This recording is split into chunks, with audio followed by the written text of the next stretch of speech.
Bismillahirrahmanirrahim. Assalamualaikum warahmatullahi wabarakatuh. Di kesempatan kali ini kita akan membahas tentang hakikat ilmu pengetahuan. Pada kesempatan kali ini kita bahas tentang itu saja dulu. Apa itu ilmu, kemudian pengetahuan, kemudian cabang-cabang ilmu, supaya kita nanti memahami betul karakteristik ilmu yang kita pelajari. Nah, ilmu pengetahuan. Ilmu pengetahuan merupakan usaha sadar untuk menyelidiki, menemukan, meningkatkan pemahaman dari berbagai aspek kenyataan alam. Ilmu juga mungkin bisa diambil dari istilah ilmi, artinya mengetahui. Dalam hal ini, ilmu itu dikaitkan dengan ilmu yang ilmiah. Artinya bisa dipertanggungjawabkan secara ilmiah. Nah, sementara pengetahuan adalah informasi yang telah diproses, diorganisasikan untuk memperoleh pemahaman, pembelajaran, dan pengalaman yang berakumulasi sehingga dapat digunakan dalam kehidupan. Nah, itu tentang ilmu dan pengetahuan. Nah, segala informasi yang telah diproses, diorganisasikan untuk memperoleh pemahaman, pembelajaran, pengalaman yang terakumulasi sehingga dapat digunakan dalam kehidupan, itulah pengetahuan. Mungkin ada yang mengatakan bahwa bagaimana, ada yang bertanya kaitannya dengan bagaimana kaitannya ilmu pengetahuan yang bersifat ilmiah, sementara ada juga ilmu yang tidak ilmiah. Salah satunya mungkin di Indonesia orang mengenal dengan ilmu santet. Hal tersebut sebetulnya bisa dijelaskan dari segi pemahaman antara ilmiah dan non-ilmiah. Kalau ilmu santet itu bukan termasuk pada ilmu pengetahuan, ataupun juga tidak termasuk juga dalam ilmu yang memiliki ilmiah. Nanti kita bahas lebih lanjut apa karakteristik ilmu pengetahuan itu. Nah, kita lanjutkan. Kita yang berikutnya, apa sih fungsi ilmu pengetahuan itu? Setidaknya mungkin ada 3 fungsi ilmu pengetahuan. Yang pertama, fungsi ilmu pengetahuan itu menjelaskan fenomena. Sebagai contoh, dalam ilmu fisika mungkin akan mempelajari tentang bagaimana bumi itu berotasi. Sering muncul fenomena-fenomena alam. Bahkan di berita-berita sering dikabarkan tentang adanya meteor-meteor atau benda-benda langit yang mendekat ke bumi. Atau yang lebih familiar lagi sebagai contohnya adalah fenomena tentang gerhana matahari. Nah, gerhana matahari bisa dijelaskan melalui ilmu-ilmu yang berkaitan dengan ilmu-ilmu alamiah. Termasuk di dalamnya adalah dipelajari biasanya dalam fisika ataupun ilmu astronomi. Mengapa bisa terjadi seperti itu? Kemudian fungsi ilmu pengetahuan yang berikutnya adalah ilmu pengetahuan itu mampu memprediksi, mampu memperkirakan. Salah satunya contoh kita ketika jika suatu negara mengalami peperangan, maka akan diprediksi bahwa keuangan, perekonomian, kemudian kondisi sosialnya pun akan mengalami keterpurukan. Ketika itu terjadi, maka akan muncul prediksi yang lain kaitannya dengan kehancuran negara tersebut. Nah, kita telah mengalami hal itu, salah satunya di tahun 1998. Ketika itu terjadi sebuah krisis ekonomi yang kemudian dilanjutkan atau kemudian bertransformasi malah justru menjadi reformasi di bidang birokrasi pemerintahan, ditandai dengan lengsernya pemerintahan Orde Baru. Nah, kemudian fungsi ilmu pengetahuan yang berikutnya yaitu ilmu pengetahuan itu mampu mengendalikan sebagai pengendali dalam contoh di ilmu ekonomi, mungkin bagaimana supaya kurs uang itu tetap stabil. Nah, itu dipelajari dalam ilmu-ilmu ekonomi. Nah, maka fungsi ilmu pengetahuan tadi kalau kita lihat setidaknya ada 3 ya. Kita ulangi lagi, menjelaskan fenomena, ilmu pengetahuan mampu memprediksi, kemudian dan mampu mengendalikan. Slide yang berikutnya membahas kaitannya dengan syarat sebuah ilmu. Dikatakan sebagai ilmu itu memiliki kajian dikatakan sebuah ilmu apabila memenuhi kriteria seperti pada slide tersebut. Yang pertama, ilmu itu harus logis. Logis itu maksudnya mampu dipahami oleh akal sehat. Kemudian yang berikutnya objektif. Objektif itu yang dimaksudkan di sini adalah memiliki objek kajian. Contoh, dalam kajian ilmu sejarah, objek yang dikaji itu adalah manusia, kemudian tempat atau ruang, dan waktu. Tentu manusia, tempat, dan waktu tersebut ditempatkan atau posisinya adalah di masa lampau karena sejarah. Nah, namun kemudian akan berbeda lagi objeknya dengan sosiologi. Mungkin masih sama-sama manusia, kemudian ruang, tetapi untuk masalah waktu, sosiologi waktunya bukan masa lampau tetapi lebih kepada kejadian-kejadian kontemporer atau saat ini. Kemudian syarat ilmu yang berikutnya yaitu metodik. Metodik itu artinya sebuah ilmu pengetahuan itu dikatakan ilmiah apabila dia memiliki metodologi atau memiliki metode dalam mencari sebuah kebenaran. Kemudian yang berikutnya syarat ilmu adalah sistematik. Sistematik itu memiliki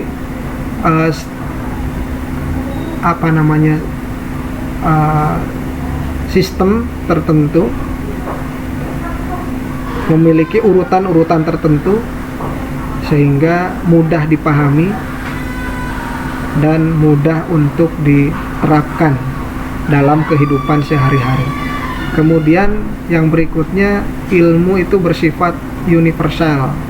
Bersifat universal maksudnya adalah dimanapun ilmu tersebut memiliki hukum yang sama atau bisa digeneralisasi. Digeneralisasi itu maksudnya disimpulkan. Nah, kemudian syarat yang berikutnya, ilmu itu harus mampu dikembangkan, berkembang. Nah, itu syarat ilmu: logis, objektif, metodik, sistematik, universal, dan mampu untuk dikembangkan atau dapat berkembang. Nah, kemudian mengenai pembagian ilmu pengetahuan.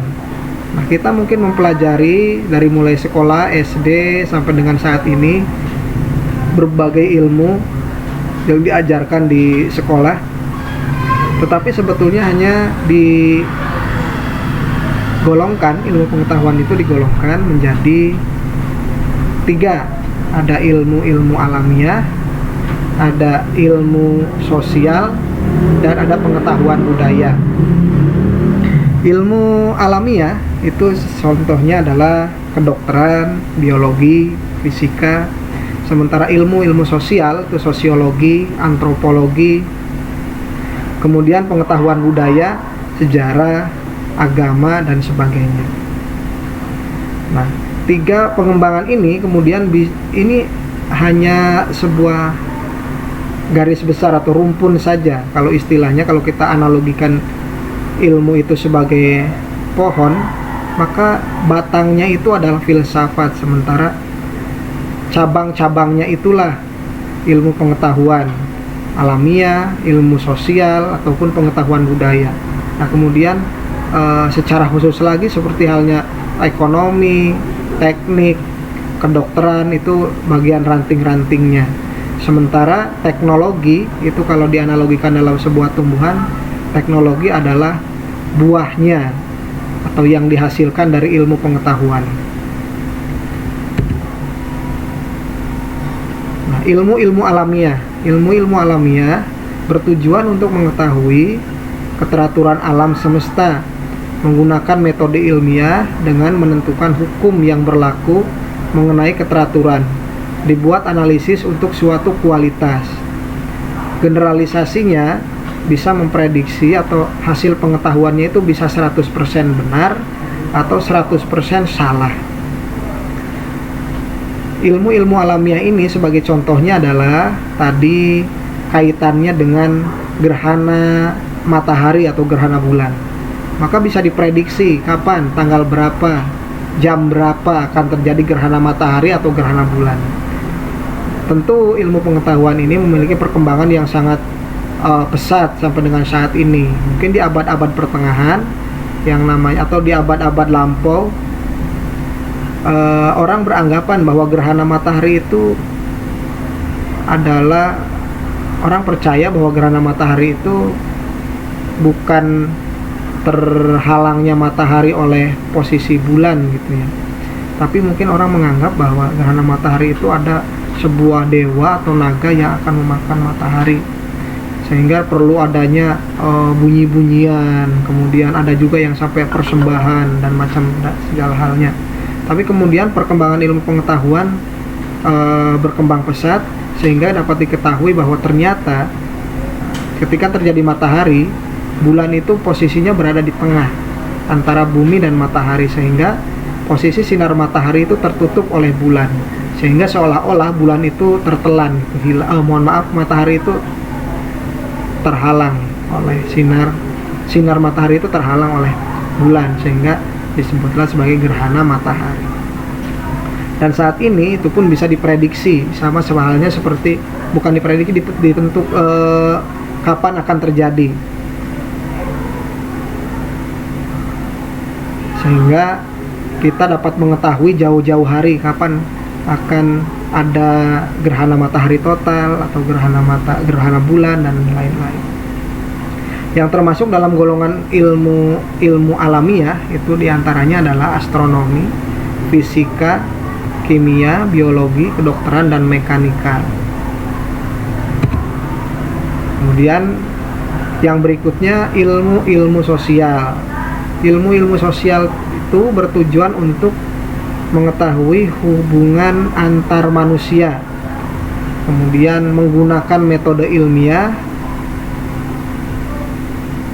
Hasil penelitiannya tidak 100% benar, juga tidak 100% salah. Keteraturan hubungan antara manusia bersifat kondisional, itu yang menyebabkan dalam penelitian ilmu sosial sulit mendapatkan hasil yang 100% betul. Nah, berbeda dengan ilmu-ilmu alam, contoh kedokteran ya. Di kedokteran mungkin dalam sebuah penelitian seorang dokter ingin menguji cobakan obatnya. Dalam kedokteran mungkin tingkat errornya itu hanya 1%, sehingga dalam dokter itu menguji cobakan obat, seandainya diuji cobakan ke 1000 orang, tetapi ternyata dengan obat tersebut ada beberapa yang, katakanlah ada 20 orang yang ternyata tidak sembuh dari 1000 itu, maka obat tersebut dikatakan tidak bagus atau tidak baik. Sementara dalam ilmu sosial, sebagai contoh, di ilmu sosial itu seorang guru ingin menerapkan model pembelajaran supaya siswanya itu pandai atau memiliki nilai tuntas, maka dipraktikkan. Dalam kasus ilmu sosial biasanya tingkat errornya itu tidak 1%, melainkan lebih dari itu, biasanya di ambang 5%. Nah, yang termasuk golongan ilmu-ilmu sosial itu adalah ekonomi, sosiologi, politik, hukum, demografi, antropologi sosial, dan psikologi. Sementara pengetahuan budaya tujuannya adalah memahami dan mencari arti dari kenyataan yang bersifat manusiawi. Yang termasuk dalam golongan ilmu ini adalah agama, filsafat, hukum, kesusastraan, sejarah, dan antropologi budaya. Ya, kalau kita lihat, kalau kita analogikan tadi seperti yang dikatakan di awal, bahwa ilmu pengetahuan itu bisa dianalogikan sebagai pohon. Bisa dilihat di itu ya. Ada bagian cabangnya, ada rantingnya, ada batangnya. Nah, kira-kira seperti itu. Nah, sekarang Anda lihat, kira-kira Anda amati di manakah posisi keilmuan Anda saat ini jika dilihat dalam bagan PowerPoint ini. Nah, tentu Anda bisa mengamati sendiri. Ya, itu mungkin pertemuan kali ini. Silahkan dipelajari lebih lanjut, dipahami lebih lanjut tentang materi ilmu pengetahuan ini. Mudah-mudahan bermanfaat.